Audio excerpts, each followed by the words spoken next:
2 मैत्रिणी आहेत आणि त्यांनी बघितलं की आपल्या एक थर्ड मैत्रिणीची मुलगी सीए झाली आहे. सो त्यांचं दोघींचं झालं की नाही सीएच बनवायचं आपल्याला कॉम्पिटिशनमुळे. म्हणजे व्हॉट पॅरेंट्स आर डुईंग, मुलांचे इनबिल्ड टॅलेंट न समजून घेता कॉम्पिटिशनच्या मागे जातात की त्याचा मुलगा सीए झालाय, आपला मुलगा पण सीए व्हायला पाहिजे. बट त्यांचे लॉजिक तेवढे स्ट्रॉंग आहेत का?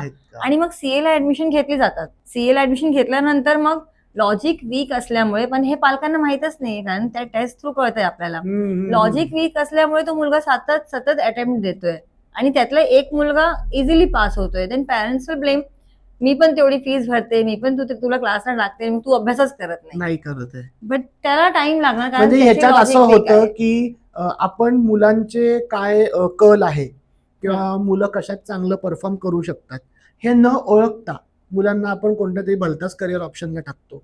किंवा आपल्याला वाटतं ना की त्यांनी डॉक्टर बनावं किंवा आपल्याला वाटतं त्यांनी इंजिनियर बनावं म्हणून आपण त्याच्या स्ट्रीम मध्ये टाकतो विदाऊट नोईंग की त्याचं टॅलेंट काय आहे किंवा तो काय चांगलं करू शकतो. म्हणजे ह्याच्यात असं आहे की आपण जर लताताईंना सांगितलं असतं की तुम्ही डॉक्टर बना, तर ते डॉक्टर म्हणून कदाचित फेल झाल्या असत्या, पण सिंगर म्हणून त्या जगप्रसिद्ध आहेत.